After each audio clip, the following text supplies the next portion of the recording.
పౌలు కూడా తాను యేసు ప్రభువారిని నమ్ముకున్న తొలి రోజుల్లో క్రైస్తవులు శిష్యులు ఆయనను అంగీకరించలేదు.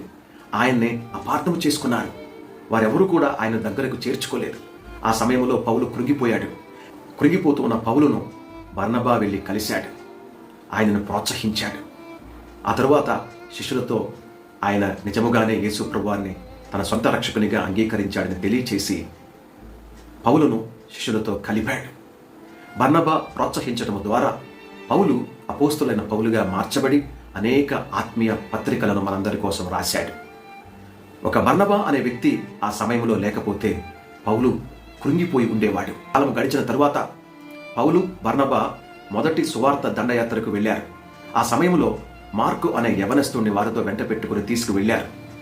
అయితే ఈ మార్గ మధ్యంలో వీరిని విడిచిపెట్టి ఇంటికి వచ్చేశాడు. మరలా రెండవసారి సువార్త దండయాత్రకు వెళుతూ ఉన్నప్పుడు ఈ మార్కు వీళ్ళతో పాటు వెళదాం అనుకుంటే పౌలు అన్నాడు, ఆ మార్కు మనతో వద్దు, ఆయనకు క్రమశిక్షణ లేదు కాబట్టి ఆయన మనతో వద్దు అంటే మార్కు కృంగిపోయాడు. ఆ కృంగిపోతున్నప్పుడు బర్నబా మార్కుకి రెండవ అవకాశం ఇచ్చి ఆయనతో పాటు తీసుకువెళ్ళాడు. అలా బర్నబా మార్కును ప్రోత్సహించాడు కాబట్టి ఒక గొప్ప సేవకుడిగా మార్చబడి మార్కు సువార్తను రాశాడు. బర్నబా అంటే అర్థము ప్రోత్సాహపు కుమారుడు. బర్నబా అనే వ్యక్తి ఆ సమయంలో ప్రోత్సహించకపోతే పౌలు కృంగిపోయేవాడు, మార్కు కృంగిపోయేవాడు. బర్నబా గొప్ప ప్రసంగికుడు కాదు, ఆయన అద్భుతాలు చేయలేదు.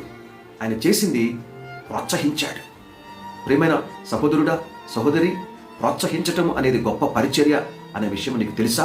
అపోస్తలుడైన పౌలు అంటున్నాడు 1 తెస్సలోనిక పత్రిక 5వ అధ్యాయము 11వ వచనంలో, ఒకరిని ఒకరు ఆదరించుకోవాలి, ఒకరిని ఒకరు క్షేమాభివృద్ధిని కలగ చేసుకోవాలని ఆయన అది దేవుని చిత్తమని మనకు చెబుతూ ఉన్నాడు.